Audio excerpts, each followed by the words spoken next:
क्यों हो गया था भगवान विष्णु का सिर उनके धड़ से अलग? क्या था इस घटना के पीछे कारण और क्या हुआ था इसके बाद? आइए जानते हैं इस कथा को विस्तार से। देवी भागवत की कथा के अनुसार सूत जी ऋषियों को कथा सुनाते हुए कहते हैं, किसी समय सनातन देव भगवान विष्णु 10,000 वर्षों तक भीषण युद्ध करके अत्यंत थक गए। उसके बाद उन्होंने एक समतल तथा शुभ स्थान देखकर वहां पद्मासन लगाकर पृथ्वी पर प्रत्यंचा चढ़े हुए धनुष पर कंठ प्रदेश अर्थात गर्दन टिकाकर उस धनुष की नोक पर भार देकर भगवान विष्णु सो गए और थकावट के कारण देव योग से उन्हें गहरी नींद आ गई। कुछ समय बीतने पर ब्रह्मा, शिव तथा इंद्र सहित सभी देवता यज्ञ करने की इच्छा से यज्ञों के अधिपति भगवान विष्णु के दर्शन के लिए वैकुंठ आए। उस समय उन्हें वैकुंठ में ना पाकर अपनी ज्ञान दृष्टि से देखने के पश्चात वह भगवान विष्णु के पास वहां पहुंचे जहां वे गहरी निद्रा में सो रहे थे। सभी देवताओं में आपस में बातचीत की कि भगवान को जगाने पर तो गहरा दोष लगेगा, भगवान की निद्रा भंग करने पर महान दोष लगेगा, परंतु यज्ञ कार्य भी अत्यंत आवश्यक है, अतः भगवान नारायण को जगाने का इंतजाम करना पड़ेगा। तब ब्रह्मा जी ने दीमक नाम के एक सूक्ष्म जीव की उत्पत्ति की और उससे कहा, तुम धनुष के अग्रभाग को खा जाओ ताकि नारायण की निद्रा खुल सके। तब दीमकों ने कहा, बिना किसी स्वार्थ प्रयोजन के हम ऐसा दुष्कर्म क्यों करें? तब ब्रह्मा जी ने कहा, हम तुम्हें यज्ञ में भाग देंगे। यज्ञ करते समय जो भी यज्ञ सामग्री हवन कुंड से बाहर गिरेगी उन्हें तुम अपना ग्रास बना लेना। तब दीमकों ने भगवान विष्णु के धनुष की प्रत्यंचा के अग्रभाग को खा लिया, जिससे एक भयानक टंकार की आवाज़ हुई और भगवान विष्णु का सिर उनके धड़ से अलग होकर बहुत दूर समुद्र में जा गिरा। तब भगवान शिव सहित समस्त देवता अत्यंत चिंता में पड़ गए और क्रंदन करने लगे। उनके इस क्रंदन को सुनकर आप लोग शोक का परित्याग कर दें और उन महामाया विद्या रूपा सनातनी ब्रह्म विद्या तथा जगत को धारण करने वाली देवी का ध्यान कीजिए, जिनके द्वारा यह चराचर संपूर्ण त्रिलोक व्याप्त है। वे निर्गुणा पराशक्ति हम लोगों का समस्त कार्य सिद्ध कर देंगी। और ब्रह्मा जी द्वारा ऐसा कहे जाने पर वहाँ सशरीर उपस्थित वेद जगत की आधारभूता तथा ज्ञान गम्या उन देवी महामाया की स्तुति करने लगे।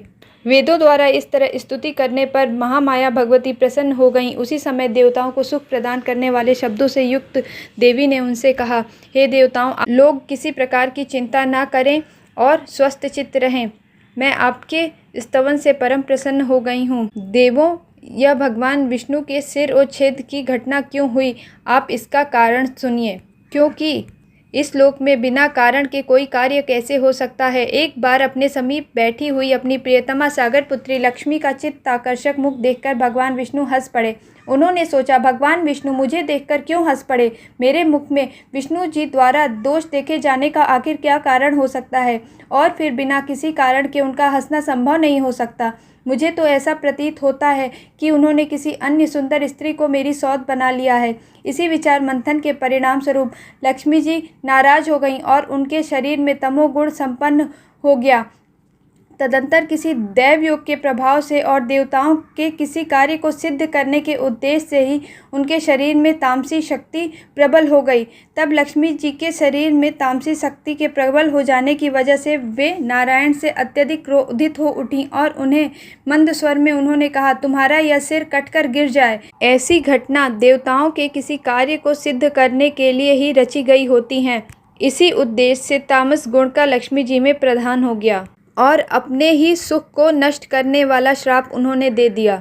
अब मैं उन वासुदेव नारायण को पूर्व की भांति सिर युक्त कर देती हूँ। इनका सिर पूर्व शाप के कारण लवण सागर में डूब गया है। अतः हे श्रेष्ठ देवताओं, इस घटना के होने में एक अन्य कारण भी है। आप लोगों का महान कार्य अवश्य सिद्ध होगा, इसमें कोई संदेह नहीं है। प्राचीन काल में महाबाहु एवं अति प्रसिद्ध हयग्रीव नामक एक दानव था, जो सरस्वती नदी के तट पर बहुत कठोर तपस्या करने लगा। वह दैत्य आहार का त्याग करके समस्त इंद्रियों को वश में करके प्रबल तप कर रहा था। वह मेरे बीज मंत्र का जाप करता रहा। उसकी तपस्या से प्रसन्न होकर एक दिन मैं उसके समक्ष प्रकट हुई और उससे वर मांगने के लिए कहा। तब उस हयग्रीव नामक दानव ने मेरी स्तुति की और कहा, हे माता, आप मुझे वैसा वरदान दे जिससे मेरी कभी मृत्यु न हो और देव दानवों द्वारा अपराजेय रहता हुआ मैं सदा के लिए अमर योगी हो जाऊं। देवी ने कहा, मैं जन्म लेने वाले की मृत्यु निश्चित है और मरने वाले का जन्म भी निश्चित है। अतः तुम कोई दूसरा वरदान मांग लो। यह सुनकर उस हयग्रीव नामक दैत्य ने कहा, हे जगदम्बे, मेरी मृत्यु हयग्रीव से ही हो, किसी अन्य से नहीं। मेरी इस मनोवांछित कामना को आप पूर्ण करें।